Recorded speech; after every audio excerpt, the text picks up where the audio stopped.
as it had been in the years before the Great War, Big Mountain, the Big Empty, became home to one of the brightest minds of the 23rd century. The courier watched over the Big Empty for years to come, caring for it and keeping its discovery safe until they were needed to help others. Which had always been Big Mountain's purpose. Past the laboratories and science, it had always been intended as a place to build the future of all mankind. The courier had scoured much of the Big Empty, although secrets still remained in the crater's depths. Perhaps that was for the best, however. Curiosity, while sometimes rewarded for its efforts, often proves to be equally dangerous. Dr. Mobius continued his research undisturbed in the Forbidden Zone. As much as he had attempted to create better scorpions, he tried the same with humanity, with considerably less success. These failures didn't bother him overmuch. Once the rush of mentats wore off, he forgot he had failed in any event. After all, the bright young mind who had come to visit him in the Forbidden Zone had already exceeded his expectations. The sink atop the dome bustled with the voices of a small town, constantly chirping, arguing, and snarling at each other. Still, this all happened productively in the interests of its new owner. The Sync Central Intelligence Unit discovered, despite its inversion code, it was comforted by the sense of community the other personalities gave it.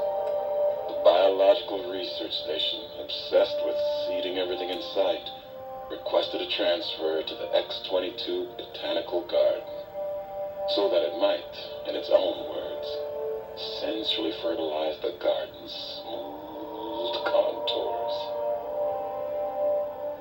The garden sent back a polite refusal, saying it had prior commitments with a vault it had helped infect before the war. The book chute continued to devour all seditious materials until it nearly choked on a paperclip. It adamantly maintained it was a Chinese paperclip, and the whole thing had been an elaborately orchestrated assassination attempt. Whatever the reason, it slowed down for a while, carefully appraising each document and clipboard that came to it. The light switches continued to bicker and flicker. This persisted until the day someone dropped a flashlight in the sink, and the two of them united in their hatred of the showboat. The sun continued to ruthlessly scrub any particulate matter that came near it. Eventually, it gained access to the magneto-hydraulics plant and nearly flooded all the Big Empty in an attempt to scrub the crater clean. The toaster continued its psychotic spree, reducing all appliances in range to scrap electronics and spare parts. After one of its more psychotic episodes, however, the other Saint personalities decided enough was enough and dumped the toaster in a bathtub. Sparking and hissing, the toaster swore its enemies would rue the day when they had bread and no way to toast it. Muggy did his best to collect coffee cups. Although in his quest, he accidentally trapped himself in the egg spillage. It might have been the end for poor Muggy. Except he found it peaceful there, tidying up the kitchens of the think tank professors back when they had been flesh and bone. Well, except for Dr. O, who was an asshole for having named Muggy in the first place. Muggy left O's house deliberately dirty, punishing the dishes and cups that lived there in blind revenge for serving Dr. O. Blind-eyed old Jefferson eventually discovered a new sound. Silence. It only made him more filled with the blues than before. It was rumored by the other personalities that he had a brief fling with the light switches. Although he forgot their names much too often and was soon left in the dark.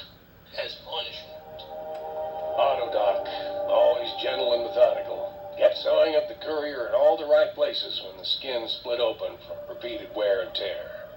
The Autodoc was just glad to have purpose again.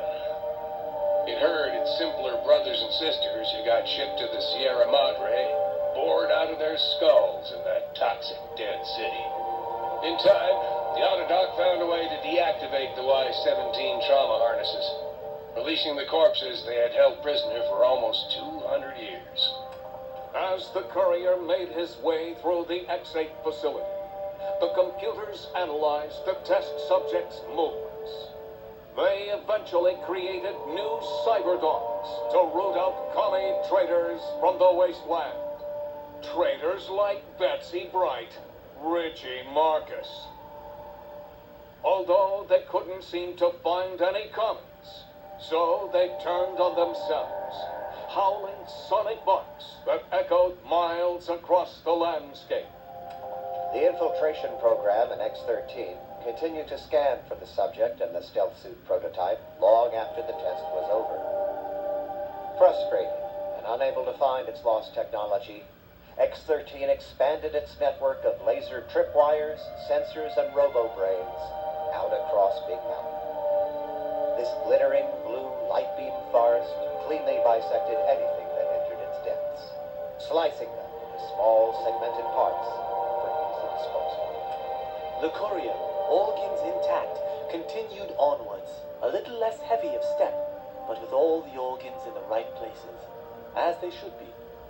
After all, brains can develop a life of their own when left to their own thoughts, and the courier's brain was more clever than most. Dr. Klein and the think tank remained alive, unaware of the world outside. They looped through their daily routine, none the wiser about the world beyond, although perhaps wiser was the wrong word. The world outside belonged to the courier, and if anyone would shape it, well, the courier had already called dibs. There is an expression in the wasteland, old world blues. It refers to those so obsessed with the past they can't see the present, much less the future, for what it is. They stare into the what was, eyes like pilot lights, guttering and spent, as the realities of their world continue on around them. Science is a long, steady progression into the future. What may seem a sudden event often isn't felt for years, even centuries to come. In the times following the Second Battle of Hoover Dam, however, old world blues took on a new meaning. Where once it was viewed as a form of sadness, nostalgia, it became an expression describing the potential for the future.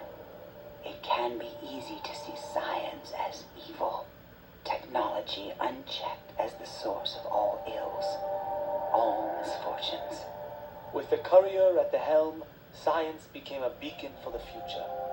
There was old world blues, and new world hope, and hope ruled the day at Big Mountain. We could say more, but the stories in the Big Empty speak for themselves. Now armed with the transportal ponder, the courier could return to the dome at any time and crack open the secrets of the Big Empty one by one.